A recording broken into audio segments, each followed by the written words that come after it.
आज वास्तुशास्त्र के क्रम में हम आप लोगों को बताएंगे कि आप मकान खरीदने के पहले प्लाट का चुनाव, भूमि का चुनाव कैसे किया जाए। कि हमको एक ऐसा मकान बनाना है जो मकान फलीभूत हो, जो हमारे परिवार के लिए संपन्नता का प्रतीक बने, जिस घर में सुख शांति बनी रहे, रोग उस घर से दूर रहे, धन का आना बना रहे, जाना न हो। ऐसे घर को बनाने से पहले, भूमि को खरीदने से पहले वास्तुशास्त्र का अवश्य अध्ययन कर लेना चाहिए। गृह निर्माण, भवन या मकान या घर के निर्माण के लिए भूखंड अर्थात भूमि अर्थात प्लाट का चयन करना बहुत अधिक महत्वपूर्ण होता है। भूखंड का चुनाव करते समय कुछ विशेष बातों का ध्यान रखना चाहिए।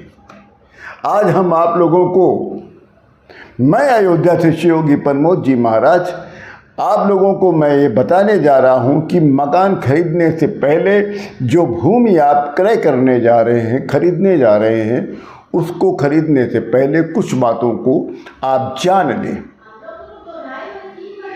घर निर्माण के लिए जो प्रस्तावित भूमि हो, प्लाट हो, ध्यान रखिए वो भूमि, वो प्लाट, वो जमीन ठोस होनी चाहिए। दूसरी विशेष बात, जिस मकान बनाने से पहले, भवन बनाने से पहले, घर बनाने से पहले या कमर्शियल बिल्डिंग बनाने से पहले यदि आप ज़मीन खरीदने जा रहे हो तो ज़मीन इस प्रकार का लीजिएगा जो वर्गाकार हो अथवा आयताकार हो, जिसकी लंबाई चौड़ाई या बराबर हो या आयताकार हो। जिसकी चौड़ाई कम हो तो लंबाई ज़्यादा हो, बराबर हो दोनों की, मतलब ये नहीं कि एक चौड़ाई ज़्यादा हो एक की चौड़ाई कम हो, ऐसा नहीं। या वर्गाकार हो जमीन या आयताकार हो, ऐसा जमीन को खरीदना चाहिए। अब आइए तीसरी विशेष बात, घर निर्माण के लिए चार कोण वाला ही जमीन या भूमि लाभकारी होता है। जो जमीन खरीदें, इसीलिए मैंने आपको वर्गाकार या आयताकार बताया, उसमें चार ही कोण मिलेंगे। और जिस जमीन में कई कोण होते हैं वो जमीन लाभकारी नहीं होता है, अनिष्टकारी होता है। चौथी विशेष बात, भूखंड का आकार वर्गाकार हो या आयताकार हो, दोनों शुभ होता है महाराज। ऐसा नहीं है कि बहुत से लोग कहते हैं आयताकार तो सबसे अधिक शुभ माना जाता है, मगर वर्गाकार भी हो तो वो भी शुभ होता है। अब आइए मैं आपको पांचवा विशेष बात बताने जा रहा हूं। आयताकार जमीन में लंबाई चौड़ाई का अनुपात 1.2 से ज़्यादा नहीं होना चाहिए। बहुत ध्यान से सुनिएगा मेरी बात को। आयताकार जमीन जो खरीद रहे हो आप, उसकी लंबाई चौड़ाई का अनुपात 1.5 गुना से ज़्यादा नहीं होना चाहिए। यदि चौड़ाई फ्रंट जितना है उसका 1.5 गुना गहराई होना चाहिए। अब आइए आयताकार, छठवीं बात मैं आपको बता रहा हूं। आयताकार भूखंड में यदि भूखंड पूर्व से पश्चिम की ओर लंबा हो, बहुत ध्यान दीजिएगा कि आयताकार भूखंड में यदि भूखंड पूर्व से पश्चिम की ओर लंबा हो तो ऐसा जमीन सूर्य वेधी माना जाता है। ऐसा जमीन, ऐसा प्लाट, ऐसा भूखंड सूर्य वेधी होता है। और आयताकार भूखंड में यदि जमीन उत्तर से दक्षिण की ओर लंबा हो, ऐसा जमीन चंद्रवेदी होता है। चंद्रवेदी जो जमीन होता है, ऐसे चंद्रवेदी जमीन में बने मकान जो है धन और सौभाग्य वृद्धि के लिए उपयुक्त होते हैं। अब आपको मैं 8वां विशेष बात बताने जा रहा हूं। भूखंड जमीन का जो मध्य भाग है, बीचों बीच का, वो मध्य भाग में उठा हो। जो आप प्लाट खरीद रहे हैं वो बीच में उठा हो, परंतु ऐसा आपको संभव नहीं है। इस विषय में, इस पॉइंट पर मैं आपको आगे बताऊंगा। तब तक मैं आपको 9वां पॉइंट बता रहा हूं कि दक्षिण पश्चिम दिशाओं में अधिक ऊंचाई हो। दक्षिण पश्चिम की दिशा जमीन की अधिक ऊंचा हो।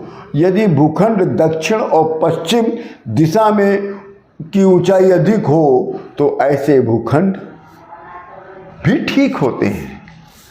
अथवा भूखंड को दक्षिण पश्चिम दिशाओं में ऊंचाई अधिक कर पाने की संभावनाएं हो तो भी ठीक होता है। आइए 10वीं मुख्य बात कि यदि जमीन का मुंह अर्थात सामने का भाग आगे की तरफ चौड़ा और पीछे की तरफ पतला हो तो ऐसा भूखंड जो होता है वो सिंह मुखी कहलाता है। ऐसे भूखंड में बने व्यापारिक कारखाने लगाने के लिए उपयुक्त होता है। जो सिंहमुखी प्लाट होता है वो कारखाने के लिए सबसे उपयुक्त माना जाता है।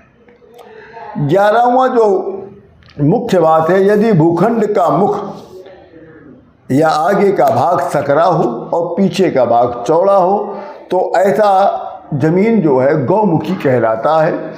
ऐसे भूखंड निजी आवास के लिए उचित होते हैं। बहुत से लोग गौमुखी को बुरा मानते हैं, मगर हम आपको बता रहे हैं गौमुखी प्लाट पर मकान बनाना शुभ होता है। ऐसे भूखंड दुर्लभ होते हैं।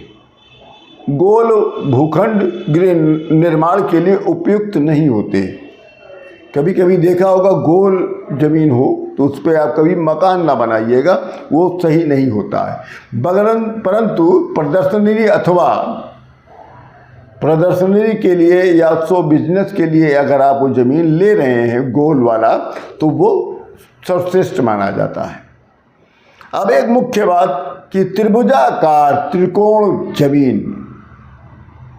किसी चीज के लिए निर्माण कराना उपयुक्त नहीं है। आप मान लीजिए त्रिभुज आकार की ज़मीन कभी भी आप मत खरीदिएगा, चाहे वो दुकान के लिए हो, चाहे आप कारखाने के लिए हो, चाहे व्यवसाय के लिए हो, चाहे अपने निजी रहने के लिए हो या किराए पे उठाने के लिए हो या होटल के, कभी मत लीजिएगा।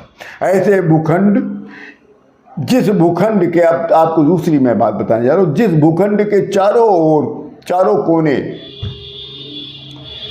जिस जमीन के चारों कोने संभवतः 90 डिग्री के कोण के हों, ऐसे भूखंड, ऐसे जमीन समकोणीय भूखंड कहलाते हैं। बहुकोणीय भूखंड निजी आवास के लिए अशुभ होते हैं।